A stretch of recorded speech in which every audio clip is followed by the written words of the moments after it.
Assalamualaikum warahmatullahi wabarakatuh. Waalaikumsalam warahmatullahi wabarakatuh. Alhamdulillahilladzi nahmaduhu wa nasta'inuhu wa nastaghfiruhu wa na'udzu billahi min syururi anfusina may yahdihillahu fala mudilla lahu wa may yudlil fala hadiya lahu. Asyhadu an la ilaha illallah wahdahu la syarika lahu واشهد ان محمدا عبده ورسوله لا نبي بعده رب اشرح لي صدري ويسر لي امري واحلل عقدة من لساني يفقهوا قولي قال الله تعالى في القرآن الكريم أعوذ بالله من الشيطان الرجيم بسم الله الرحمن الرحيم ولنبلونكم بشيء من الخوف والجوع ونقسم من الأموال والأنفس والثمرات وبشر الصابرين.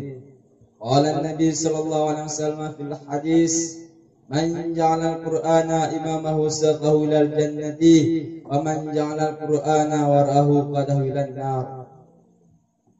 Para hadirin, santri-santri yang dimuliakan oleh Allah Subhanahu wa taala, yang dimana pada malam ini kita berada di tempat yang berbahagia, di mana santri-santri daerah Radul Mubarak Al-Idrisiyah berada di malam yang berbahagia, yaitu Syajul Ayyam, malam Jumat, di mana malam ini malam beribu-ribu pahala, malam berlipat ganda pahala, di mana malaikat selalu melihat hambanya yang beribadah kepada Allah.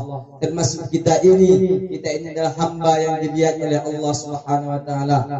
Hamba yang selalu dilindungi oleh Allah Subhanahu wa taala, malaikat selalu mencurahkan rahmat kepada kita, yaitu malam Syajul Ayyam, malam ini, saudara-saudara sekalian. Maka santri-santri kita bersyukur kepada Allah Subhanahu wa taala, yang dimana oleh Allah selalu memberikan nikmat kepada hambanya, walaupun malam maupun siang, pagi ataupun sore, Allah taala selalu memberikan nikmat. Yang dikatakan nikmat adalah bukan harta, yang dikatakan nikmat bukanlah kemewahan ataupun kesenangan dunia, tetapi yang dikatakan nikmat yaitu yang digunakan dengan hati yang tenang, dengan dilakukan dengan ketaatan kepada Allah Subhanahu wa taala. Nikmat pada hamba yang Allah berikan itu beribu-ribu nikmat, terutama nikmat tangan, nikmat mata, nikmat organ tubuh kita yang selalu diberikan oleh Allah Subhanahu wa taala. Niscaya Allah taala tak berikan nikmat satu menit saja kepada hamba, maka kita tidak bisa hidup dunia ini, saudara-saudara. Apakah betul? Betul. Dan marilah sama-sama kita banyak nikmat kepada Allah Subhanahu wa taala, bersyukur kepada Allah, yaitu Allah berfirman dalam Al-Qur'an, la in syakartum la azidannakum wa la in kafartum inna adzabi lasyadid. Barang siapa yang bersyukur kepadaku, maka aku akan tambah nikmatnya. Tetapi barang siapa yang tidak bersyukur kepadaku, maka azab Allah sangatlah pedih. Nauzubillah tsumma naudzubillah. Dan salawat wassalam juga kepada junjungan kita Nabi besar Muhammad sallallahu alaihi wasallam, dan kepada sahabat al-beliau yang dimana sama-sama membangun agama Islam ini, yang dimana sama-sama Nabi Muhammad serta sahabat menegakkan agama Islam ini. Mereka berlela bercucur darah, baju putih mereka bermerah-merah karena darah. Karena untuk apa? Untuk menegakkan agama Islam ini. Yang kita rasakan pada saat ini itu nikmat daripada sahabat-sahabat Nabi, daripada Rasulullah, daripada perjuangan Rasulullah, sehingga kita bisa dapat merasakan seperti ini. Maka oleh karena itu banyak-banyaklah kita bersalawat kepada Nabi, kita cintakan kita kepada Nabi, tingkatkan cinta kita kepada Nabi. Bagaimana yang dikatakan cinta kita kepada Nabi, yaitu dengan istaklim. Kita memang tidak pernah melihat Nabi, kita memang tidak pernah dekat dengan Nabi, kita memang tidak pernah bertutur kata kepada Nabi, tapi kita cinta kepada Nabi. Itu yang kami namakan dengan cinta kepada Nabi.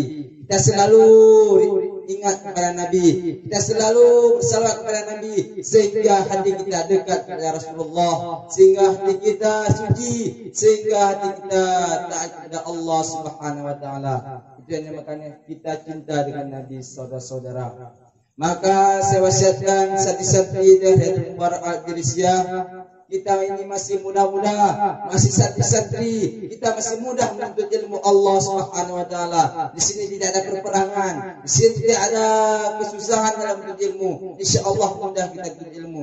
Tapi dengan keyakinan sendiri, manjadda wajadda, siapa yang bersungguh-sungguh maka pasti akan dapat dia. Dapat apa? Dapat kenikmatan, dapat kepintaran, dapat kesuksesan dengan ridha Allah dan ridha guru dan ridha orang tua. Maka santri-santri sekarang jangan malas-malas tuntut ilmu Allah Subhanahu wa taala. Kita selalu dalam doa orang tua, kita selalu dalam doa Allah Subhanahu wa taala, kita selalu dalam doa guru di sini saudara-saudara. Kita ini berada dalam tempat yang mulia, kita ini berada tempat dalam tempat yang berkah. Hormatan saya yang mulia juga kepada guru-guru kita yang telah mengajarkan kita siang maupun malam.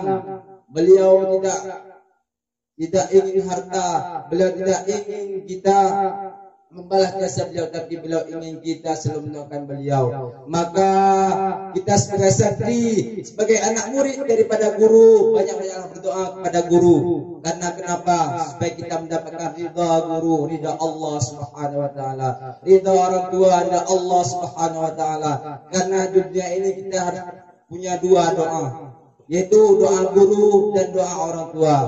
Maka kenapa saya bilang dua doa? Karena ridha Allah dengan ridha orang tua, ridha guru, ridha Allah, ridha orang tua, ridha Allah Subhanahu wa taala. Wali Allah juga ini hanyalah dua, yaitu orang tua dan guru. Dan yang dari semua juga perawatan saya yang mulia kepada santri-santri Dayatul Adsiyah yang ganteng-ganteng ini, masih muda-muda sangat, yang hadir pada malam ini. Mudah-mudahan kita semua mudah menuntut ilmu Allah Subhanahu wa taala. Dan semoga kita ini diberkahi ilmu kita, diberkahi rezeki kita, dan semoga menjadi anak yang soleh di masa yang akan datang. Dan kebetulan juga saya diundang dari jauh kampung sebelah ke sini dengan berjudul pemuda-pemuda ataupun santri-santri harapan bangsa. Harapan santri harapan bangsa yaitu santri yang bertekad untuk mendirikan agama Allah Subhanahu wa taala. Santri-santri harapan bangsa adalah bertekad untuk menegakkan agama Allah Subhanahu wa taala yang akan datang. Mungkin di saat ini kita lihat saudara-saudara, kita lihat adik-adik, dunia ini sekarang sudah hancur dengan ciptaan-ciptaan kafir. Karena kenapa? Allah Ta'ala juga berfirman dalam Al-Quran, walan tarda angkal yahuda walan nasara hatta tattabi'a millatahum. Tidak rida kafir Yahudi dan Nasrani sebelum kita umat Islam mengikuti agama mereka. Bagaimana mereka mencuri? Mereka tidak bisa mencuri sekaligus. Kalau mereka mencuri sekaligus, mereka kalah. Karena kenapa? Karena banyak kita, tapi mereka kalahkan kita dengan sedikit-sedikit. Mereka ciptakan permainan yang hancur, mereka ciptakan pakaian yang hancur, mereka ciptakan makanan-makanan yang merusakkan moral kita, yang merusakkan iman kita, sehingga santri-santri ini malas, sehingga anak-anak muda zaman sekarang malas beribadat kepada Allah, sehingga anak-anak muda kita sekarang malas menuntut ilmu Allah Subhanahu wa taala. Karena kenapa? Karena orang kafir selalu menghancurkan agama Islam dengan sedikit-sedikit. Tapi apa yang kita harapkan dari santri-santri ini? Kita harapkan semoga santri kita selalu dari Allah, selalu mau menuntut ilmu Allah, selalu mau mengerjakan amal ibadah karena Allah Subhanahu wa taala. Karena maju buruk bangsa tergantung pada anak muda, tergantung pada santri-santri. Jikalau santrinya hancur, jikalau santrinya lalai dengan game, lalai dengan permainan dunia, maka bangsa pun hancur. Tetapi jika santri-santri pemuda-pemuda bangsa bertekad pada Allah, maju karena Allah, pemuda-pemuda yang kuat, iman yang kuat, insya Allah negeri kita akan maju, bangsa kita akan maju karena Allah Subhanahu wa taala. Maka maju buruk bangsa ini karena anak muda. Jikalau anak muda baik, maka baiklah bangsa. Jikalau anak muda buruk, maka buruklah bangsa. Itu tergantung kepada anak muda. Kalau kita bilang orang tua tidak sanggup lagi, sudah malas beribadat. Bukan malas, tetapi memang sudah timbul sendiri sifat malas. Karena kenapa? Beliau bukan malas sendiri, tapi sudah memang Masa yang akan datang masa sudah malas. Apa dibilang dalam pepatah? Gunakanlah masa mudamu sebelum datang masa tuamu. Kapan masa mudamu? Sekarang ini masa muda. Oh, saya mau sholat, besok saya sholat. Jangan, ketika sekarang ini masa muda kita gunakan untuk sholat. Kapan kamu tuntut ilmu? Besok, bukan besok waktu kita. Kapan waktu kita? Sekarang ini waktu kita untuk tuntut ilmu. Kapan waktu kita untuk berbuat baik? Besok, bukan besok. Tapi kapan sekarang ini waktu kita untuk menggunakan waktu untuk berbuat baik kepada Allah Subhanahu Wa Taala. Jadi ada satu cerita ulama-ulama dulu, santri-santri dulu. Kalau ketemu ulama, kalau ketemu habib, kalau ketemu kiai, mereka minta wasiat, minta doa. Ya habib, ya ulama, ya guruku, kasih aku doa, kasih aku berkat, kasih aku ta'zim, kasih aku kemudahan ilmu. Tapi santri zaman sekarang ketemu habib, ketemu ulama, ketemu kiai, bukan minta doa, bukan minta berkat, tetapi minta selfie, saudara-saudara. Maka oleh karena itu kita sebagai santri kita ubah semua itu. Memang kita ini berada dalam masa modern, masa-masa di mana semua dengan ilmu. Maka oleh karena itu jangan malas-malas santri-santri, adik-adik sekalian yang ada di sini, jangan malas-malas untuk tuntut ilmu Allah. Yang adik-adik datang sini selalu sehat, selalu kuatkan iman kita untuk beribadah kepada Allah, selalu berbakti kepada guru supaya apa? Supaya mudah menuntut ilmu Allah Subhanahu Wa Taala. Ada juga cerita ulama dulu dalam menuntut ilmu. Gimana ulama dulu mempergunakan waktu dalam menuntut ilmu. Al-Habib Imam Muhammad Al-As-Sunni dalam menuntut ilmu beliau pernah pergi ke pasar. Dalam beliau pergi ke pasar, beliau beli ikan. Ketika beliau beli ikan, ketika pulang ke pondok ataupun pulang ke tempat pengajian, beliau menggoreng itu ikan. Tetapi naik waktunya ngaji, naik waktunya mutalaah, sehingga ikan tersebut tidak jadi digoreng. Sudah tidak jadi digoreng. Ketika itu sudah turun ngaji, sudah turun mutalaah, mau digoreng lagi ikan tersebut tidak dapat lagi digoreng. Karena kenapa?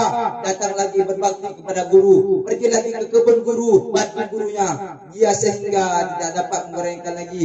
Sesudah dia membantu guru tersebut, dia mau goreng lagi ikan tersebut, tidak dapat lagi. Karena kenapa? Karena waktunya untuk berbakti, untuk beribadah, waktunya naik masjid, sehingga ikan tersebut busuk. Apa yang dikatakan oleh Al-Habib tersebut? Sehingga kami makan ikan tersebut dalam keadaan busuk. Begitu ulama dulu, adik-adik sekalian, begitu ulama dulu dalam menuntut ilmu, sangat gunakan waktu, dipergunakan waktu semaksimal mungkin. Waktu ini adalah sebagai pedang. Jikalau waktu itu kita gunakan, maka dia akan menjaga kita. Tetapi pedang tersebut, jikalau kita tidak bisa menggunakannya, maka akan menusuk diri sendiri, saudara-saudara. Maka adik-adik sekalian, gunakanlah waktu dengan semaksimal mungkin. Imam Al-Ghazali radhiyallahu anhu berkata, kullu nafsin za'iqatul maut, tiap-tiap yang bernyawa pasti akan merasakan mati. Kullu man 'alaiha fan, tiap-tiap yang berada di atas dunia pasti akan binasa. Maupun muda, maupun tua, maupun sakit, tidak sakit, semua kita akan pulang kepada Allah Subhanahu Wa Taala. Tetapi apa yang kita simpan kepada Allah Subhanahu Wa Taala nanti, yaitu amal kita, ibadah kita, ridha kita, ridha guru kita, ridha orang tua kita. Itulah yang kita simpan nanti di yaumil mahsyar. Itulah yang kita bekali di hidup kita dunia ini, adik-adik sekalian. Maka adik-adik sekalian, saya wasiatkan, jangan malas-malas dalam menuntut ilmu. Gunakanlah waktu semaksimal mungkin untuk menuntut ilmu. Kesimpulan kita pada malam ini, adik-adik sekalian, yaitu yang pertama, rajin-rajinlah menuntut ilmu. Karena kenapa? Karena kita lihat pada masa ini orang kafir menghancurkan kita dengan berbagai macam. Jangan sampai kita mengalahkan iman kita, iman kita rontoh, iman kita hancur karena orang kafir menghancurkan dengan diam-diam, dengan sembunyi-sembunyi ataupun dengan sedikit-sedikit. Tetapi bagaimana raja-raja kita berilmu, raja-raja kita berbakti kepada orang tua, raja-raja kita berbakti kepada guru, sehingga iman kita kokoh, sehingga kita bisa menghidupkan bangsa yang akan datang, sehingga bangsa yang akan datang maju, sehingga bangsa yang akan datang hidup dengan adanya santri-santri yang taat kepada Allah Subhanahu wa taala. Dan yang kedua itu adik-adik sekalian, pergunakanlah waktu semaksimal mungkin. Jangan kamu gunakan waktu untuk hal main-main, tapi kamu gunakan waktu dengan hal yang bermanfaat.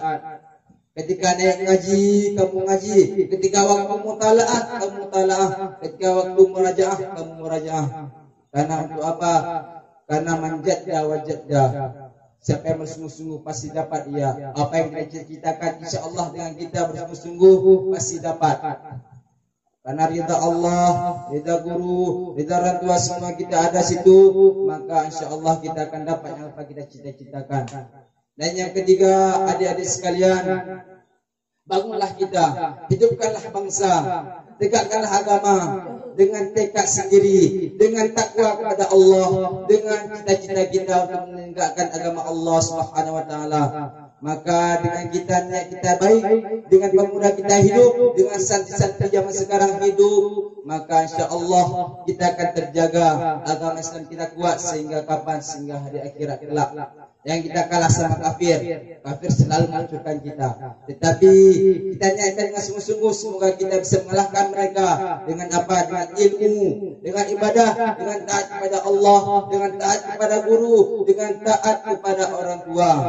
Itu selalu kita tanamkan dalam hati anak muda. Kita tanamkan dalam hati anak muda sekarang. Kita berteman dengan yang baik, kita cari teman yang baik, kita cari teman yang berilmu, jangan cari teman yang rusak sehingga kita rusak.